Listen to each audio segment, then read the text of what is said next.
So thank you so much for making the time to be here. This is not like an investment meetup, but this is a meetup to introduce you to the Conflux network. It's such an interesting network that got the attributes and features to help anyone who wants to build any sort of blockchain or crypto-related products or projects. We are basically focusing on the scaling, or should I say we are powering decentralized applications. So I don't know if you've heard about blockchains like the Ethereum. Ethereum was the first ever blockchain after Bitcoin. And its use case is basically to build what we call decentralized applications. But with time, Ethereum's relevance is not dying, but it's becoming, I won't use the word obsolete, but it's sort of not so conducive for the business, in the sense that Ethereum has become such a way that it's not scalable, meaning transactions are becoming expensive. In cryptocurrency, one of the unique things you look after, for me personally, when I got into crypto in 2011, what attracted me was basically cheaper transaction fees.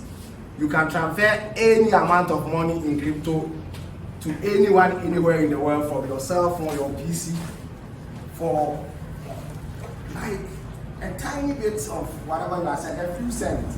Whether you are selling $1 million or whatever, you get to pay a few cents or a few US. But today, Ethereum transaction can go up to like $50 per one transaction, whether you are transferring $100 or $50. It is a very useful platform. When it came into the system, through Ethereum, we got a whole lot of decentralized applications, and a lot of these cryptocurrencies you see in the world today were built on Ethereum. So many platforms started coming up to solve the problem Ethereum has got now, this scalability issue. So Conflux is one of them, and it's a unique platform in the sense that it is very versatile, it's scalable, and it is secure. When you say it's secure, you cannot hack the blockchain, but you can hack some of the applications built on it. Like you hear so many people saying, it's not safe to have cryptocurrencies because they are hacking exchanges and they are stealing money. But the point is, the blockchain is secure, but these applications like the exchanges they built on it were centralized. And if you already know, blockchain technology and cryptocurrencies are basically decentralized applications. You don't need third parties to get involved. It's peer-to-peer. If I'm sending money to you, I don't have to go to a third party like a bank and say, I want to send money to Salam in Tamale. Can I send it? They can sometimes even deny it because maybe they don't like you or they think your money is from some dirty source or whatever. So that is what cryptocurrency eliminated, to remove the third party between transactions. So they are secure, but what made these exchanges not to be secure is that they were third parties. You have to send your cryptocurrency to the exchange. The moment you send it to them, you lose your private keys. You are not handling the private keys anymore. Somebody somewhere you don't know is now holding your private keys. And that means it can be compromised. And that was again the ethics. That situation that Kamoto used to build the first ever blockchain. So that is how these security issues come on when there is centralization. So Conflux is secure, very robust blockchain because you have got validation with staking here and there. And then when you say versatile, it's basically has got so many arms where you can build different applications, from whether it is financial applications, whether it's you want to solve problems like line title issues. You see, in Africa and in Ghana in particular, we have no robust line title system. So one land could be sold to like 10 people. But if you have a line title system where everybody can verify that this land belongs to, let's say, Rahman, there's no way you'll be able to sell it to another person. So these are some of the applications you can build on the Conflux network. On the other hand, we are trying to encourage people to build on it. There are so many projects on it, like on the blockchain. I will show you some of them along the way. So what we are doing at Conflux is that we want young people, college students, to come up and build on their platform. And the incentives we are giving them is that we have what you call a grant program, where let's say 5 of you, you've got a good idea, you want to use the blockchain to solve, you bring your proposal, and the team will sit down and go through and say, this is a nice project. We can, let's look at some of the criteria you can use to sort of get into the grant program. So it's basically not for only people who want to use the blockchain, but developers in particular to build on the Conflux network. Okay, so let's look at the ecosystem grant program. We have dedicated 2.4 billion CFX. You come to our token name, it's a utility token. But I want us to take a look at the grant programs first, then we can move on to the others. Yeah, so basically you can apply to, you know, sort of get funding to, let me go back. So you can look at some of them. Okay, so let's go. So under the grant category, if you are looking to build stuff like infrastructure could be like a cryptocurrency exchange or a decentralized. Is anyone here who has heard about decentralized finance, DeFi? Yeah, it's the new trend in cryptocurrency. It's like bringing the traditional financial system onto the blockchain. You know, when we talk about traditional financial system, you got things like borrowing and lending. You got stuff like you could walk into a bank and say you are looking for a loan, or you have savings where you are going to save your money there. What decentralized finance actually pioneered is basically to bring this kind of traditional financial system that has got third parties onto the blockchain and remove the third parties. So in the DeFi space, you can provide liquidity and get interest, like you say you are saving at a bank and then you get a monthly interest or a yearly interest. And then there are things like you can borrow against your own crypto instead of allowing your cryptocurrency to sit in your wallet.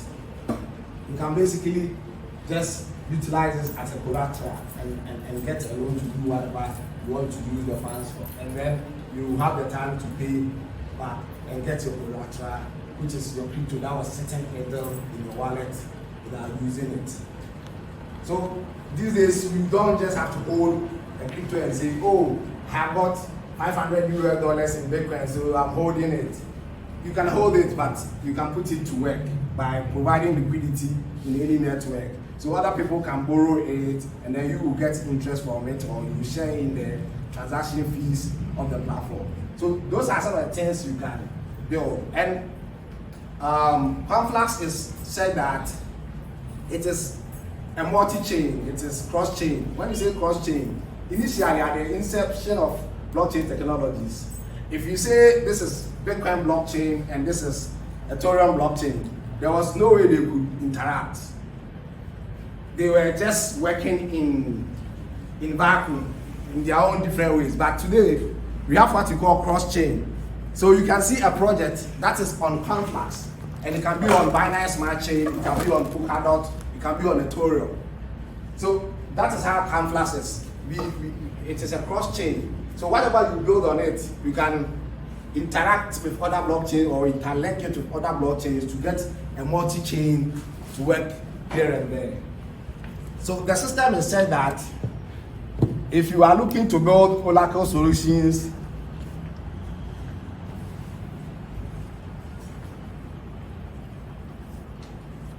or developer tools, you are a developer, you know Solidity, you know C++, and that kind of stuff, and you want to build tools for other people to use to build their own project. Now these days there are some blockchains where you don't even have to know, you don't need to know about coding. But so far as you have an idea, there are tools on that blockchain that you can use to code it without the need for a coder or a developer. So those are some of the things we are looking for. You can start your own cryptocurrency, issue your own cryptocurrency on the Conflux network. It is a smart contract network. Identity solutions. You see, when did we get an identity system in Ghana? I think a few years ago. All this while, Ghana never had anything like national ID. So if you look at things like, say ID system, if you are going to use any platform, even our banking system and then our mobile money system has all got what you call know your customer. So if you are now buying what do you call it, a SIM now, you will need to get identity verified. So they will ask for maybe your voter's ID card or your passport. You can build an ID system on the blockchain that can be verified by anyone, and then you don't need to worry about doing KYC. So that is something anyone here can do. You can build an identity system that this mobile network can easily use it online. So your name comes up and then they have your ID on the blockchain, and you don't need to go and show your passport or any of your physical ID. Has anyone heard about NFT, non-fungible tokens? It's another exciting new trend in the blockchain space that I would love you guys to explore. So NFT is said that, you see, musicians, artists, and all other creative artists. When I talk of artists, I'm talking about those who paint and other things, not like artists who are doing music. All of them are creative artists. Their work are being appropriated easily because there are no intellectual property in so many jurisdictions. So you come out with a video today, and the next time, I mean, we do it every day, right? I copy it and give it to my friend passes it on, and the creator of the work is not actually benefiting from what he has created. So NFT said that if you upload either your video or your music or your artwork on the blockchain, there's no way anyone can copy it, because as you know, the blockchain, anything you place on the blockchain is immutable. You have your own private keys to it. Until you give that private key to someone, there's no way anybody will be able to copy it. So that's how the blockchain is also revolutionizing the creative art market. It is very exciting. A guy sold a piece of art for $6 million using NFTs. So it creates two important things. One, intellectual property, so that nobody can benefit from your work without paying. And then two, it creates a global marketplace for artists. So an artist could be here in Tamale and get his work on the blockchain in an auction system, and somebody will buy it from the US. It's interesting. It's something Africans should take advantage of it. And if you are here, you are interested in coding, and it's not just coding. You could just go and look for a team, look for someone who does coding. Since you understand the whole blockchain concept, as a team, you can work together and create NFT platforms where your local artists or international artists everywhere can sell their project and also secure its ownership. So you can use Conflux to basically issue your own NFT, what you call non-fungible tokens. They are non-fungible because they are not like cryptocurrencies. Cryptocurrencies are fungible. They are money. You see, 10 cedis is always 10 cedis. Are you getting my point? So if my 10 cedis is old and I gave it to you and you are paying me back, you can pay me with a new 10 cedis or 2 5 cedis. But if you have an artwork and sister here has got a different artwork, they are not interchangeable, they are not the same. That's why we call them non-fungible tokens. So these are some of the things you can look into and see if you can leverage the Conflux network to build on. Then there are also security tools for auditing.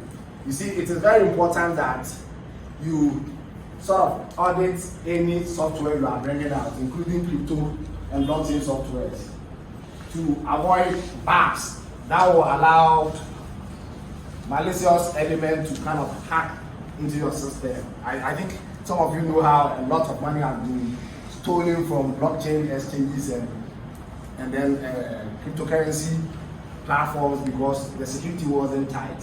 So we can also build an audit system that can help these software companies building on the blockchain to use it to tighten their security.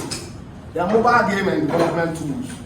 Gaming is becoming very important in the blockchain space. You go to Philippines today and young people are busy playing games to get rewards in ETH or Bitcoin or any other cryptocurrencies. So you can build mobile games that can reward winners of the games and so on and so forth. At least they pay some small fee and they are like a pool playing around the world. Whoever wins get the prize and that kind of stuff. It is becoming exciting every day, and this is our time as young people. I don't think I'm a young person anymore. I'll be 44 on 30th December. But I love to grow with young people because as you see, I'm always young. So this is our time. We need to exploit some of these things and see how we can put it to use and create work for our communities and ourselves. And then you look at marketplaces and aggregators for easy search and discovery. You can easily create a marketplace where people with products in your locality can load it on the blockchain, and then there will be buyers and sellers here and there. So wireless integration is one of the things you can also do with that. There's a whole lot of stuff you can actually do with the Conflux blockchain. So these are some of the things our grants consider. Let's look at some of the funds at stake. Then you go and look at these are all some of the things you can do if you can use to apply for the grants. So you look at tier 1, and tier 1 is saying that you can get a grant up to $15,000 per project, and this should be completed in 0 to 2 months. And then tier 2 has got a grant up to $50 per project to be completed in 2 to 6 months. And then you look at tier 3, it's about $100K per project, and timelines determined case by case. So the determination comes from how long the project is going to take, the resources you need. And most of the time, you also look at the long-term focusedness of your project. Some people are just looking for the money, not the long-term benefits. No, it's human nature. So all these things comes into play when the grant application is being considered. So yeah, you get the money in our native token, which is the CFX, the Conflux native token. Bitcoin's native token is BTC. So our token, actually Bitcoin is not a token, it's a coin. Who knows the difference between a coin and a token? Some of the tell us. Let's make it interactive, not just me talking. It's something that is freedom, which can be used as to purchase goods and services. And when you look at a token is developed as a result of, or it comes out as a result of, or it depends on another coin to exist. Yeah, you sort of explain it midway. So let me help you. You did well, let me help you. So a token has no blockchain of its own. Let's say now you build a project on Conflux. Your token, your coins that will come out of that project is not a coin, it's a token, because it hasn't got its own blockchain. So, but when we say a coin, then that coin has got its own blockchain. Bitcoin has got its own blockchain. So the currency is a coin. But now if you build a project on a second blockchain, like you build on Conflux, Ethereum, BSC, that is a Binance Smart Chain, that becomes a token. So you were, I mean, that was perfect, yeah, but you just needed to explain to us how you can utilize someone's blockchain. So it said that you don't need to build a whole blockchain to develop a project. It's a waste of time. If you believe in collaboration and what has already been built, you can utilize it to build your own project. So there are a lot of smart contract platforms like Conflux that are actually allowing that. And as I said, blockchain technologies are open source technologies. Open source means anyone can use it. You don't need permission. So that is it. If you build here, you issue a token. So our native token is known as the CFX. Let me see if I can take you to CoinMarketCap for you to take a look at our token. So we can talk about the utility of the token.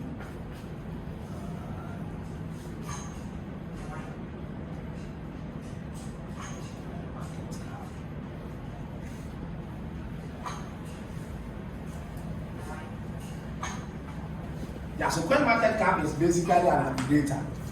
If you go there, if you are trying to learn more about cryptocurrencies, it's a great guide. It tells you about all the cryptocurrencies in the system, their usage, their use cases, what it does, their ranking. So if you look over here, we've got over 11,000 cryptocurrencies in the world today. 11,043 cryptocurrencies today, and then about 390 exchanges. So number one crypto in the world today is Bitcoin. It's up 4.4% today. In the past week, it's up 7.56%. Its total market cap is 634 billion, or is it trillion? Yeah, billion, right?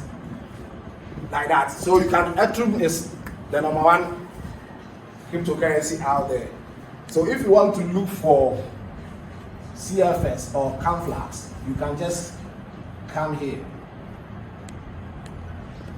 and search for it.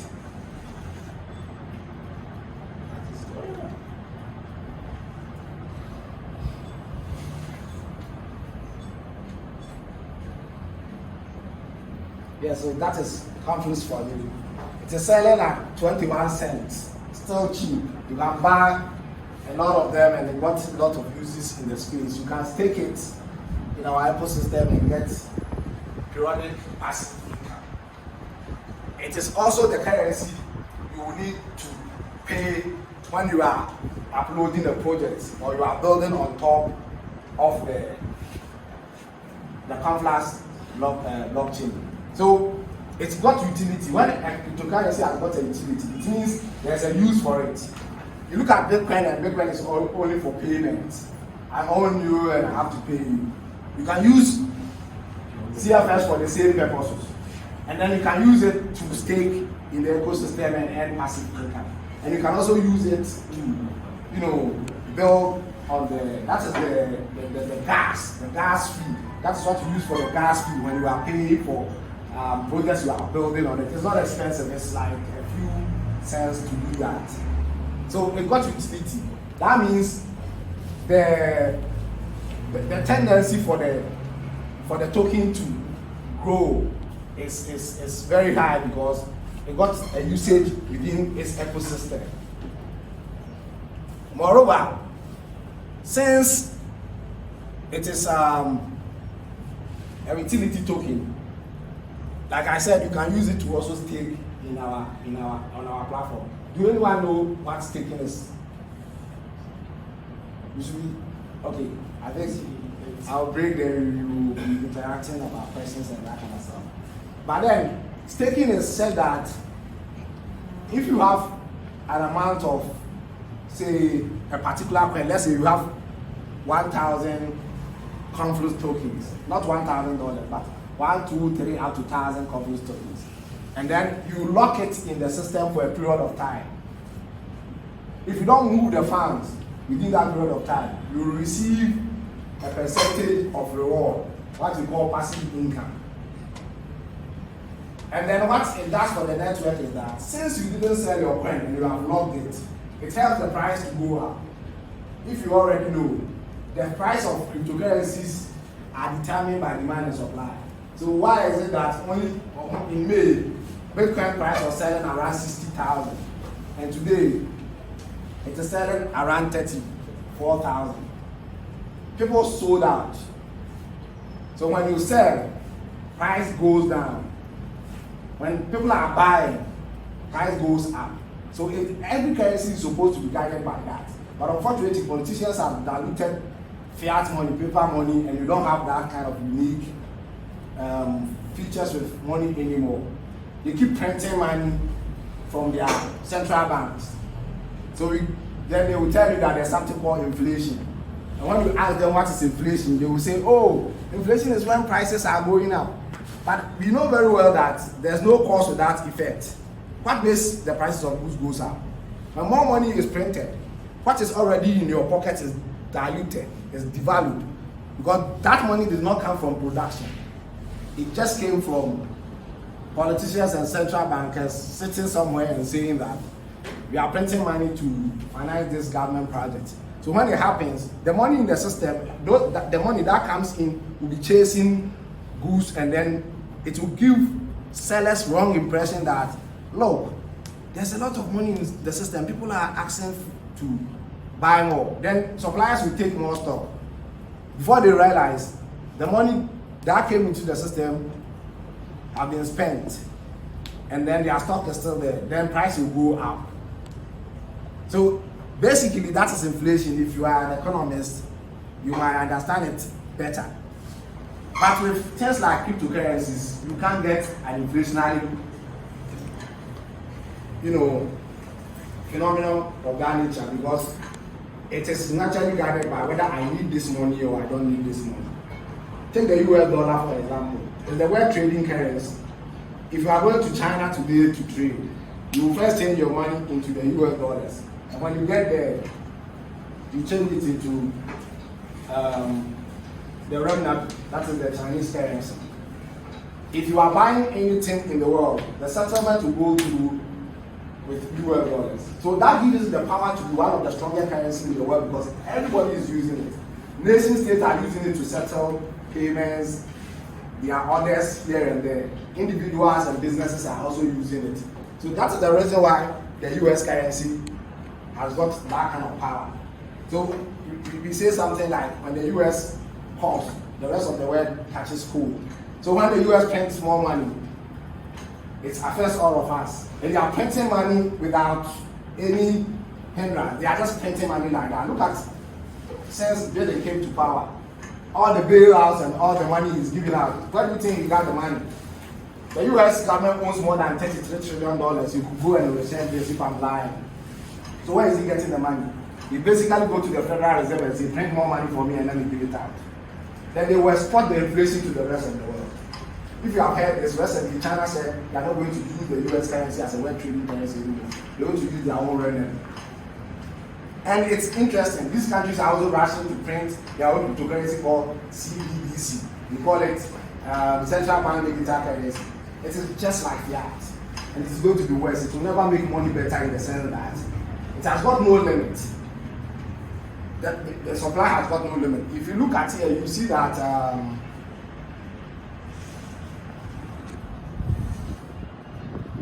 circulating supply of Conflux is around 858 million. And then that is the maximum supply. Every cryptocurrency has got its maximum supply. No more will be printed.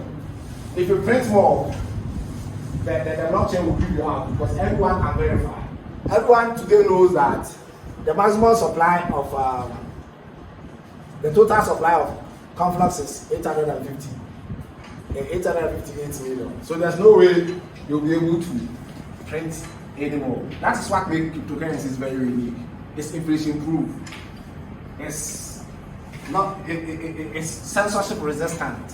If I want to send money to you right now, I remember I live in Mauritius, although I am what we call a nomad. I don't live at one place. Today I'm here, tomorrow I'm there.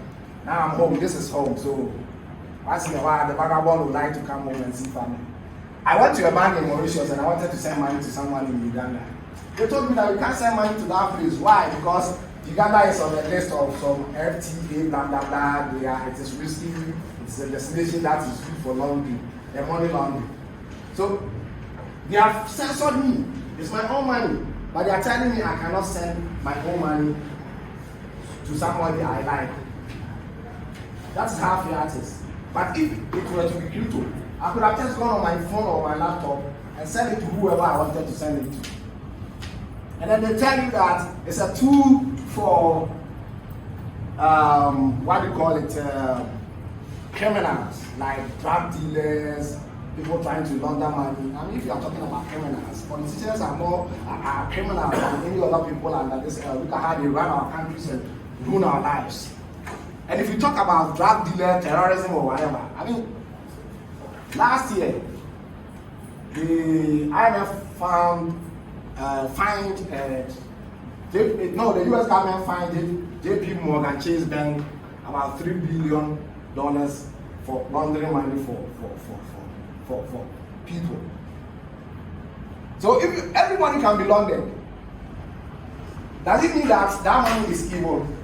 And fiat has been laundered since history. And if you look at the currency market cap, it just recently went over 1.something trillion. Let's look at the right figure. The total market cap of all cryptocurrencies in the world today. Where do you go? Okay. You see, this is the market cap of all cryptocurrencies in the world. $1.3 trillion. And banks are laundering billions. So, I mean, how can you use this to launder money? Besides that, look at the fact that every transaction, even the first transaction Satoshi Nakamoto, the guy who invented Bitcoin, the first transaction he did, we call it the Genesis block. It is still there for you to confirm if you go to the Bitcoin blockchain right now. Because everything you put on the blockchain is immutable, you can't delete it. That's why earlier on I was saying that you can build line titles on the blockchain. We did a project here with the late chief of Tamale. May his soul rest in peace.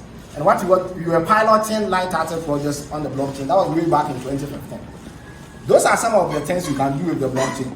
Verification is easy, it's transparent and everyone and accountable, and everyone can verify. So far as you have access to the internet, you can go on every public blockchain and verify that this was sent here, the date it was sent, the time it was confirmed. So how can you use it to launder money? You want to go to jail. Because definitely you will catch the tax from an exchange. So those are the lies politicians are telling the world to cripple the technology because they are going to lose their control. Their power of printing money and destroying our wealth is coming to an end because people are realizing that financial technology is something that can end the role of controlling of money. So every cryptocurrency has got its maximum supply, and that is the kind of use cases you can use. And that's the maximum supply of Conflux. It's a little bit over 800 million tokens. Let's see about. I mean, some of us might be having some cobwebs in their mind now. Let's interact. Let's ask ourselves questions. Let's make suggestions, and then we go to the next step, and then we can have. Okay, I'll start here. Okay, so from your teachings, you said. No, I'm not teaching. We are sharing. Okay, so I'm going to learn more here than I'm going to give out. Bitcoin was the first ever cryptocurrency. Yeah, and by then I think the market supply of cryptocurrency was different from now. Of course, because it is growing. Yeah. The ecosystem is growing. More cryptocurrency has come into the system. So I don't get it well. Don't you think if more cryptocurrencies are created, it is increasing the market increasing supply? That means it's also increasing or it's a way like printing more money. No, I mean Bitcoin is a different cryptocurrency altogether. Conflux is a different cryptocurrency altogether. Bitcoin maximum supply is 21 million. Conflux has got 835 million as its maximum supply. Okay, so you get me well. we have the American dollar. Although they don't have a cap on it where they are printing it. But we also have Ghanaian cedis. So if Ghana prints more money, if assuming Ghana had control over other countries and then Ghana prints more money, then it would have affect other countries which also have control. Right. Then don't you think like maybe for example, Bitcoin is the highest coin on above all the Bitcoins? Is that a it's got a bigger market share than all of them. yeah? So maybe like, don't you think it has like some controls over the other coins, whereby if any other coin is created, like it can affect Bitcoin or just something like It's not affected per se, but it's monetary competition. So if you don't like Bitcoin, you can choose Conflux, you can choose Ethereum, you can choose Theta. Theta, for instance, is a stable coin, USDT. It's a stable coin. It hasn't got something like can go up and down like what other currencies like Bitcoin and so all of them come with their own uniqueness. Now what when in creating a crypto coin, what determines the limits of that particular coin, like Bitcoin? What you can create your own coin and say, I want my coin to have a maximum supply of $1 trillion. And 1 trillion coins. And don't you think they can come back to change it later? If you change it, everybody will see your lies because the blockchain will expose you. You see, as I said, it is immutable. Everything you place on it cannot be deleted. So if you say the total supply of my coin, you call it tokenomics. How many coins do you have in your ecosystem? What is it going to be used for here and there? So if you say you have 1 million coins in the system, it is the 1 million coins you stick by till that kingdom come, whether your project will die or live forever. So it is mine. It is, some of them are mined, some of them are pre-mined, some of them are also mined by wallets. You call the consensus mechanisms. The first ever consensus mechanism was what Bitcoin brought. It was proof of work. That is mining, POW. And then Ethereum and then coins like ours, Conflux, came with what you call POS, proof of stake. That means you are going to use your wallet to mine the coin. You are not going to use gadgets to mine it. Proof of stake is like I was talking about staking. If you put your coin and lock it there, those rewards are new coins that will be minted according to the number of coins that were locked, and then they need to be rewarded for staking their coin, locking their coin, if they are moving it. That's why you call it proof of stake. I have a stake in it. So it is your wallet where you have locked your coins in that is going to determine the new supply that will come, the printing of the new coins that will come into the system. So you don't need gadgets like hardwares to go and print. That is what you use POW for. So, yeah. With the increasing number of the cryptocurrencies, crypto types, I think it will come to a time whereby countries will begin to choose cryptocurrencies they are going to be trading in. And don't you think when that happens, it will just get back to the traditional financial system whereby like if a country like America, it's powerful, decides to maybe increase the market supply of their Bitcoin or crypto they've chosen, nobody can say. Who is going to go for such a pen? That's the keep printing. It will be like just the paper money. Because the principle is that if you have a cap and the money is divisible, you can divide it for everybody to get 0.1. If you send 0.1 Bitcoin, it has got its own value in US dollars. It got its own value in cedis. So the money, just like any other money, is divisible. So now we are talking about central bank digital currencies. To me, they are not cryptocurrencies because they haven't got a limit on it. So China has launched their own. Thailand is going to launch their own. Ukraine. Are they also in the blockchain? No, that's why I'm saying they are not crypto because it hasn't got a limited supply. Okay, so secondly, when we were talking about the third-party system, for example, if I want to buy a Bitcoin, I cannot just go inside my room and then decide to buy a Bitcoin, or go and type in Google, I'm buying Bitcoin. You can buy from exchanges. Like, what I'm talking about is, if I'm to buy a Bitcoin, I'll need an app to go in there to maybe. Yeah. So don't you think the creators of the app or like would be the third party and can So control that's it? what I'm saying. Centralized exchanges were being hacked because there were third party involvement. Now, what is in the system now is what you call decentralized exchanges that you can build on platforms like Conflux. You will go there and you will attach your wallet to the platform. So when you finish trading, off you go with your wallet. You just detach your wallet. So then there's no third parties. Okay. So that means The scene is evolving. If I want to buy Bitcoin, I can go to Bitcoin. You can go to so many private exchanges run by business people. There are our friends here who run exchanges. If you ask Mama, he will tell you. They started this way back like 2017, 2016, right here in Tamale. You can sell your Bitcoin to them and they will send you BT's CDs, mobile money on the wallet. What if I want to buy? Yeah. That, you don't understand what I'm trying to say. Okay. If I want to buy Let me a understand. CFX, Uh-huh. I can just go to CFX website and then buy it. I'll take you to website and exchanges that sell CFS. I'll take you there. That will be the second segment. And then buy How to buy, CFX. how to get involved in our community. And so that means if I also want to buy Bitcoin or Ethereum, I can also go directly to their website and not downloading any app. No. They have exchanges, they have listed it there. You know, the first thing you do after you create a cryptocurrency is to list it on an exchange where you can buy and sell. So that becomes a third party.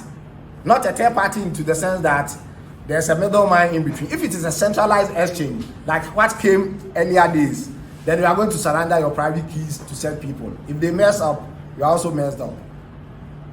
Like, did you hear that news in Canada where they said the exchange owner died and he died with the private keys, he never gave it to anybody, and people lost like $300 million, users of the exchange. So we normally advise that if you buy from an exchange, put the money in your private wallet, and it is easy to download a wallet, a personal wallet from Play Store if you are using Android. If you are using Apple or iPhone, you just go to the iStore and then you can download the wallet, which is your personal. Then you can save your private keys. Private keys are very, very important. If you lose your device right now, if I lose mine, I remember Salam one time called me and was like, bro, you said you would send me some money. Did you send it? And I said, yeah, I sent you. He said, oh, I have lost my somebody broke into my room and took my cell phone and my PC. So I don't have access to my wallet. And I'm like, look around for your private keys. If you saved it, it's a set of numbers, a set of words. So about 4 days time, he came back to me and said, oh, he found his private keys. He wrote it on a paper and hide it somewhere. We also call it paper wallet. So you can make a will for your, I have 2 beautiful daughters and I have my private keys and I've given it to my lawyer and I'm like, these coins are for my kids when I die. They will just have to go and get the private keys, download the wallet with the private keys, and the money will be there. That means without the private key, the exchange companies cannot get access to accounts. Yeah, but if you want to transact on an exchange, now that is changing. Now decentralized exchanges are coming. We call it non-custodial wallets. Earlier on, when the scene was coming up, it were custodial wallets with just the exchanges. So you keep your money there and the next day they say it has been hacked. Your money is gone forever. If they don't have insurance, you've lost money. And then people realize that we said we don't want financial control. We want financial privacy and freedom. Why are we operating on an exchange system that deals with third parties?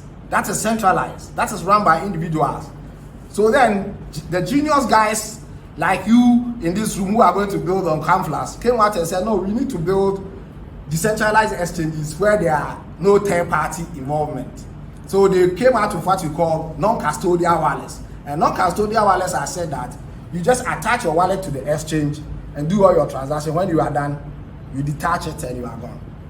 So you don't leave your coins on the exchange for such circumstances to arise for you to lose your funds. So the scene is evolving. Now so many things are coming up, like I was telling you about the DeFi scene. where you can do all insurance, oracle, derivative, trading without a third-party system. So these are some of the things. You can sit down and plan a saving system for, say, market women in Tamale and code it on Conflux. And they can go there and borrow and save on the exchange with the token you have created, maybe bucket women token, MRK or whatever you want to do. There's an interesting development going on in Nigeria. They formed this group called the Blockchain Nigeria User Group. They organized a lot of conferences. They were educated people. I've even spoken at their conferences on a couple of occasions. And what they are doing is that they are tokenizing their community. They want to have their own cryptocurrency where people can use it to save, borrow from the system, provide liquidity, have launch pad. When you say launch pad, it's like crowdfunding. Now you've got a project. You need money to build the project. So you go to the launch pad, they audit your project and see that you have a long-term interest. You are not looking to scam people. Then they will list it on their launch pad. And people will contribute small money. They will say, okay, everyone can, it's like selling shares in the traditional sense. Everyone can buy one token for 75 cents. And we are selling maybe 2 million tokens. And then at the end of the day, when they sell that number of tokens, the money they raise, you can go out there and use it to finance your project. And then when price goes up, that is where people gain from, or they can use it to accept your services within your ecosystem.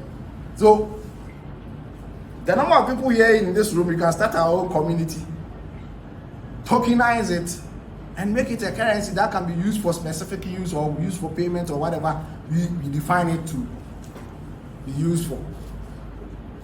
Everything can be tokenized, everything. Look at our team struggling for funds. Asante Kotoko, Accra House of Hope. They can all tokenize. Have you heard about fan token? Yeah. AC Milan has tokenized. Barcelona has got their own token. What are you waiting for? Bring it on, guys. Approach RTU and say, there's a way for us to raise funds. You can use the RTU tokens to pay for tickets. You can use it to buy our paraphernalia.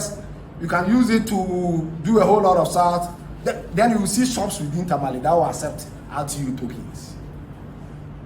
Everything can be tokenized. You can tokenize your school. And the students there can use the token to pay for the school fees. They can use the funding for more development. Everything can be tokenized. There was a time me and my friends said, oh, let's tokenize fufu. Let's go raise money and then make sure fufu is all over the world. People can buy fufu everywhere. I love fufu and Tiozavi so much. Anytime I've come, I'm leaving 15th August. You see my flower of Tiozavi. Punch. You see my fufu flour, I need fufu like 22 of them packed. My Kobe, my Punam, my Adrene. I'm traveling around the world a bit. Everywhere I go, I can eat my fufu and my Tuesday. So everything can be tokenized. You had a question. In your submission, you explained the difference between a token and a coin. Yeah. And you said with the token, it doesn't have its own blockchain. Which I agree with you. No, a token hasn't got its own blockchain. It's built on a third-party blockchain. And you also said Conflux has its own blockchain. Yeah. But the CFS, you keep referring to it as a token. So it is a token. It's not a coin because it's a utility. It is used for paying for services within the ecosystem. Yeah. Bitcoin hasn't got any utility within the Bitcoin blockchain. It's only to pay people. Yeah. It's exchange of value. But this is not just an exchange of value. You can use it for staking. You can use it to deploy your projects on the Conflux blockchain. We'll get to the point where CFS will get to that stage where it will grow out of its ecosystem. That's what you are doing. That's what you are doing. If you put the project on it today, you are bringing the value up. Because then whoever will use your project will also need Conflux tokens.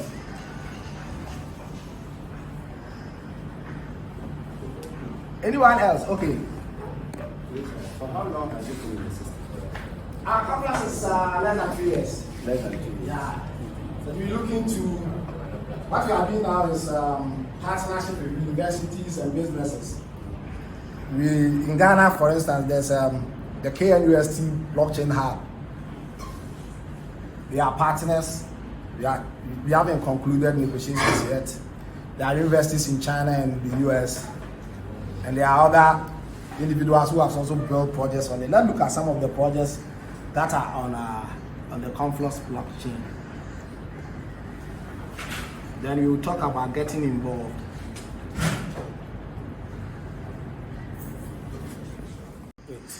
It's decentralized, so there's no third party.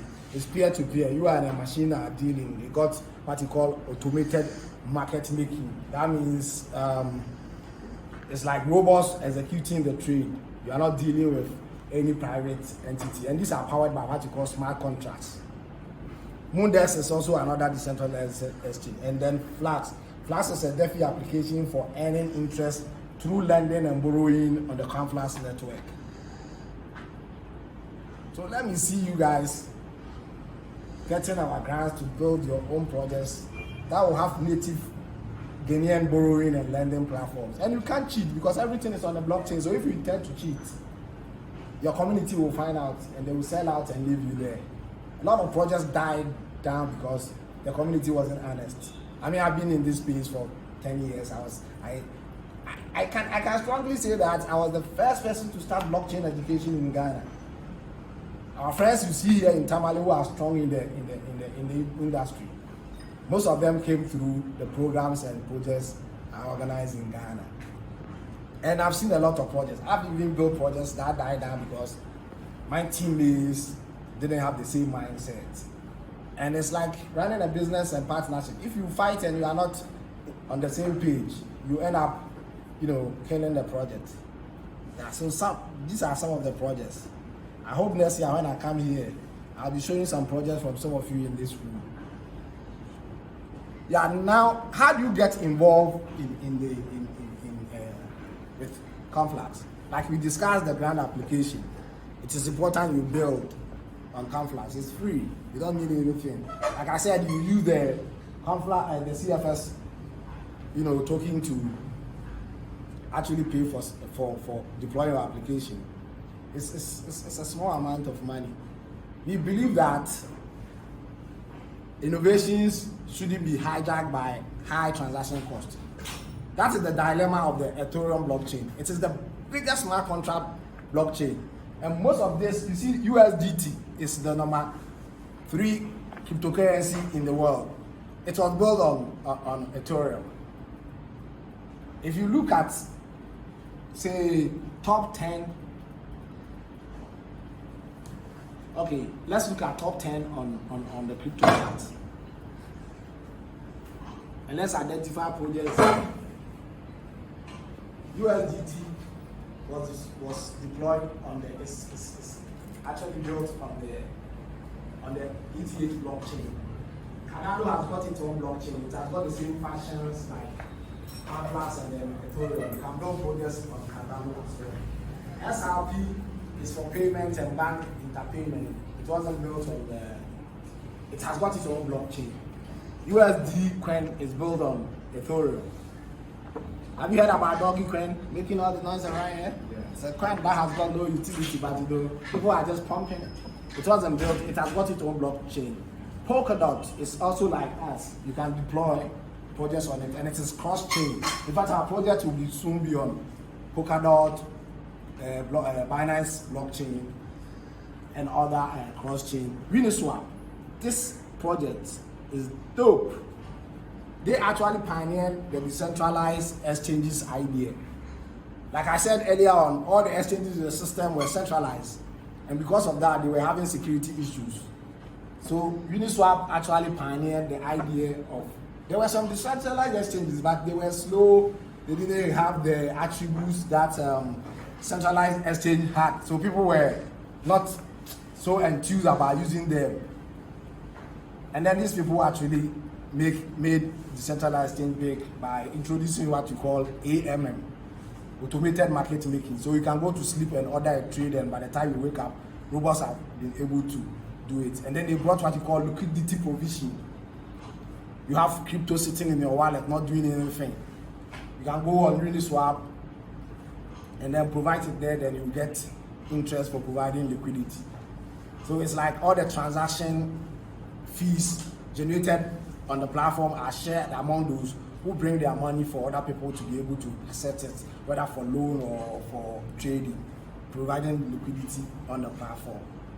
Yeah, so you can get involved by building.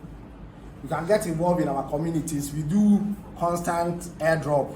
If you want to get free, you take all your lists, and then if you have Telegram, if you don't have Telegram, you can upload the Telegram and then send Rahman your username. We need to build a Ghana Conflux community. We have started, but we are like about 30 people on it now. So that we can share ideas, we can plan to do more education activities like this. We can start our own hackathon so that you can be guided to build your own projects on the Conflux. We will help you prepare your proposals to get clients to build your project. So it's important you get on our Slack, our Telegram group. And as I said, if you want free CFS token, which you can sell for your CDs or hold till price goes up, and then you can make use of it.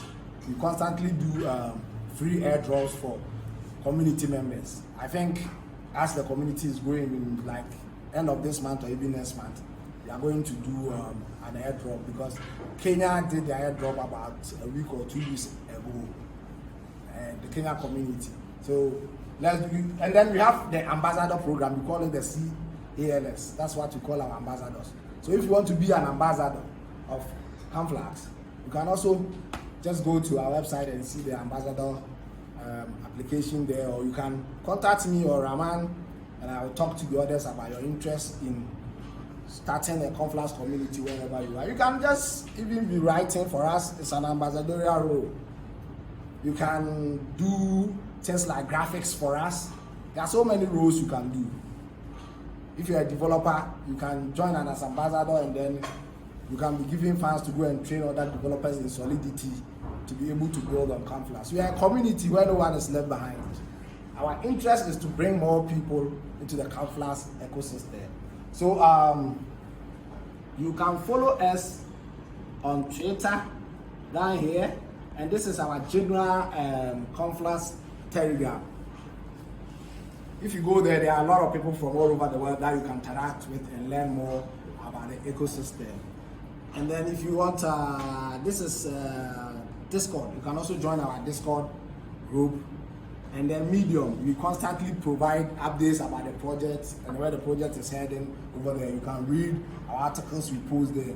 If you want to see you are genuine, this is our GitHub. You can go there and take a look at our codes. This is basically for the technical people in the room who understand the whole thing. You can go there and look at our codes and see that this is not created in thin air, but it is backed by technical coding here and there. Yeah, so all our communities are here. You can join any of them you want to. We are on Reddit and others. But it's important to join the Ghana community. As I said, when we are taking the list, you put your name, your phone number, your Telegram handle. So that I think we can even start a WhatsApp group here and add the others in Nigeria, Kenya, and other things, so that we can continue the discussion from there. And we could even do this meetup on a monthly basis. So far as you guys are well organized. We can do like a Conflux monthly meetup where we'll be sharing updates about it, where people can ask the right question. The core team can be on video for you to ask them questions. The founders and the builders can be on video conference, then you can ask them all the necessary questions you want to know, how you can build on it, and so on and so forth. So let's go to the next section of more. If you have any questions, if you want to build the brand guidelines and so on and so forth, if you want to be an ambassador and all those kind of things. You can start a Conflux club in your university and make sure that you are building something. Like I said, you can tokenize the community. I'm an advisor to that Nigerian project I mentioned, the BNUG DAO. When you say something is a DAO, D-A-O, it's a decentralized autonomous organization. It doesn't belong to anyone. everyone who has got a stake in it owns the project. You vote on all decision makings, and you need to use your coins to vote. So your number of coins you have will determine the number of votes you have. If you have one coin, it is counted as one vote. So it's a community where no one can, what do you call it, can hijack it and use it for his own car prices and homes. Since it's a community governance thing where you all make the decisions together. So if you have any more questions, whether about Conflux or whether about the blockchain space, yes, boss.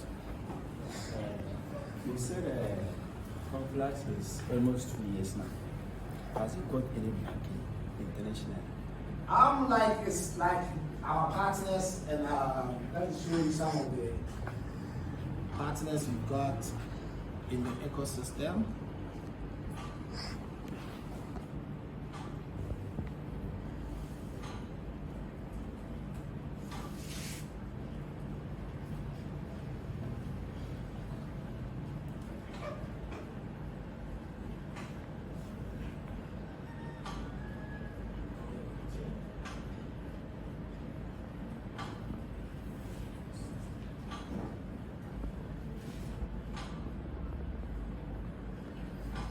So you see, these are our team members. The founder is Along, and David Cho is the co-founder.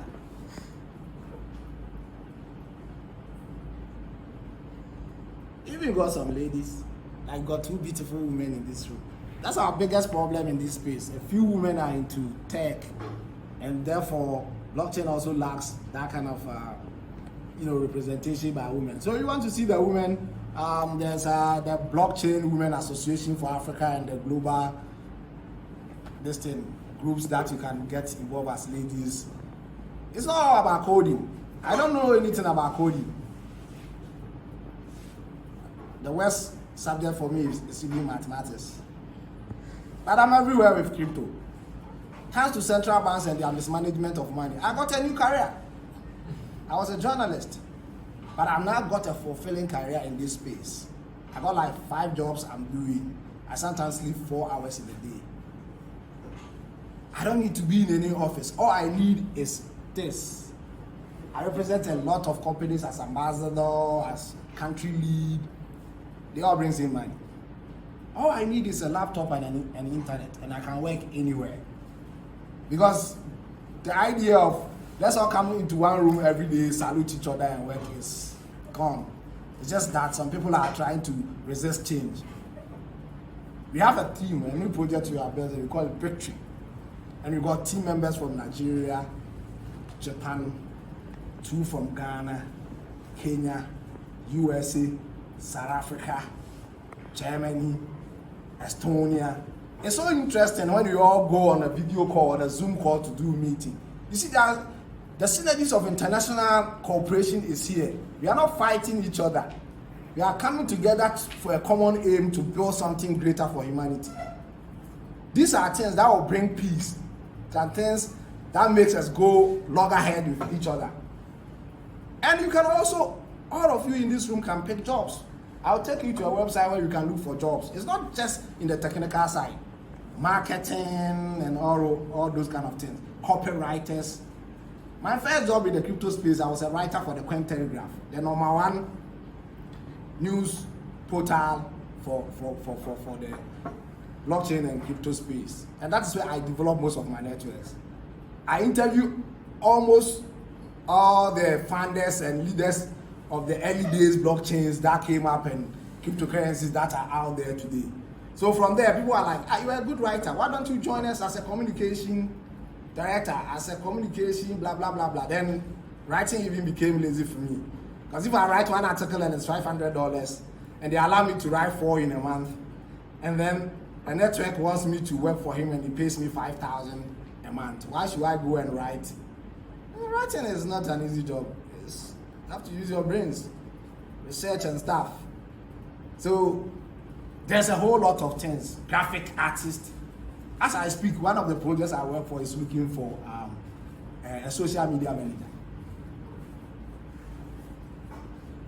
And if you ask the brothers, they will tell you they've worked with so many networks where they can present their own proposals, the community will vote on it, and when they get the money, they will do the implementation in their locality. So there's a whole lot of work for you. You don't have to leave your house. You don't have to write application letters and go and pay 3,000, 5,000 bribes. What they've turned our country into a country of thieves. Everyone is trying to eat you. Continent of thieves. It's getting worse here. There's no way somebody will pay $1,000 to get a job in a country like Tanzania, although they have got their own problem. If you go to Uganda, the pattern is similar, but the younger people are trying to do things for themselves because they know the government will never give them anything. So in places like Uganda, you see young men coming from college, they say they are going to do farming. It's not like they got tractors or anything.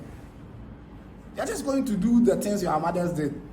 They're just trying to modify it a little bit by making sure that they have got organic fertilizer or organic fertilizer to make sure that they got more yield than their parents. But they don't have the capital to go for tractors or combine harvesters.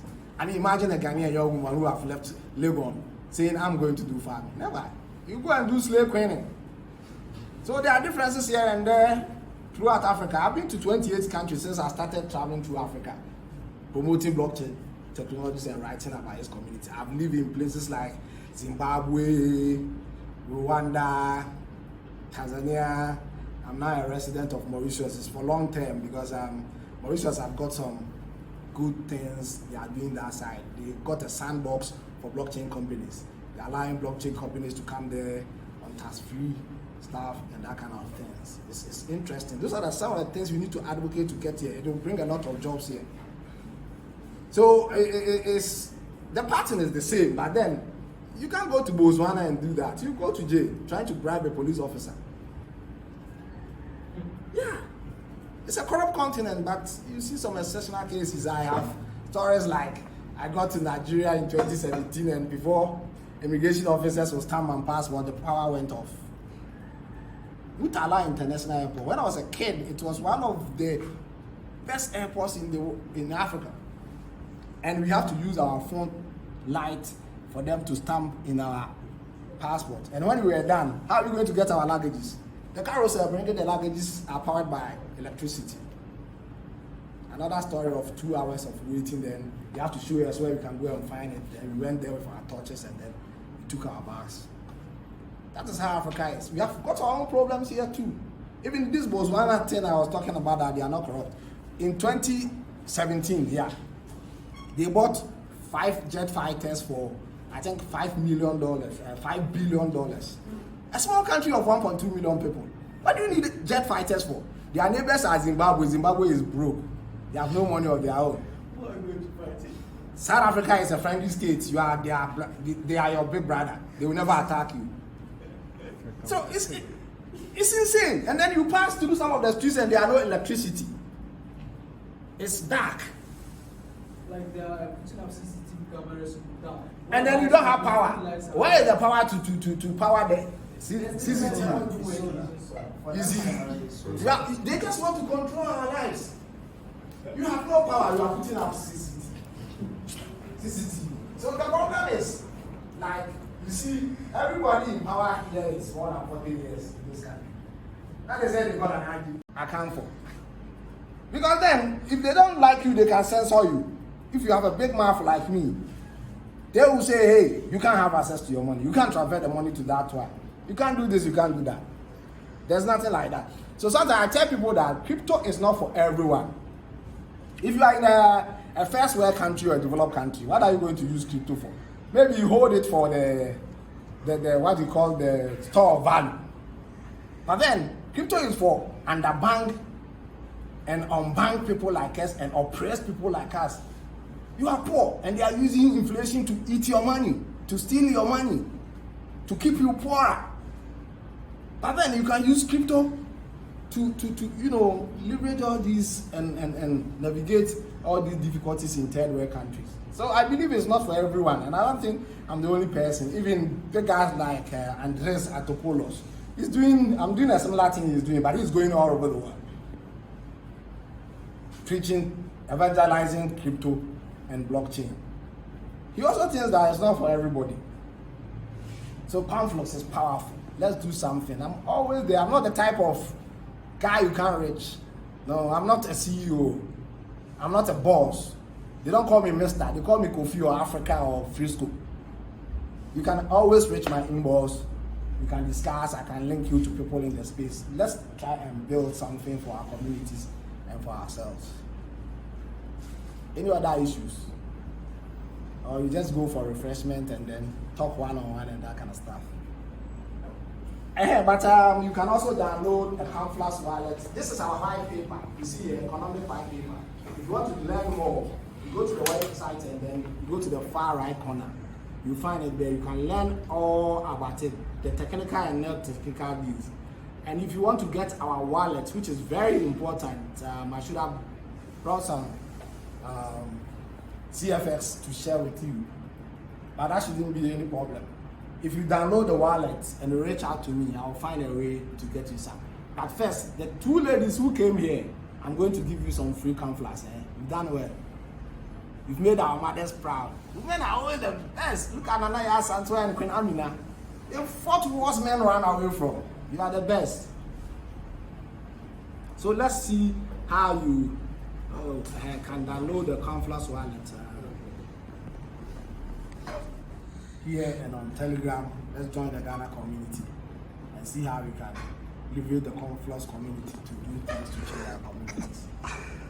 You can code everything. There's a lady in Accra who is building a project for filmmakers.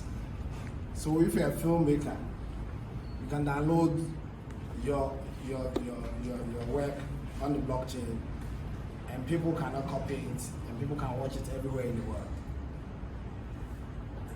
You see? Is there having a different name on the Play Store? No, he hasn't finished. He's still coding. It's a good idea that some of us really support. I'm talking about the Conflux wallets on Play Store.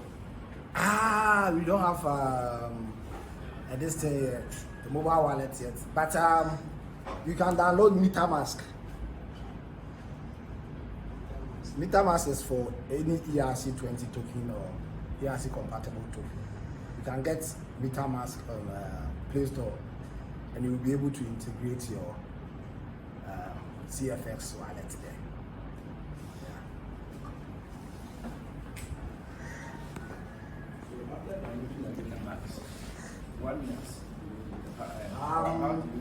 There's a way to do it. Within it, you can search for the particular currency you are looking for.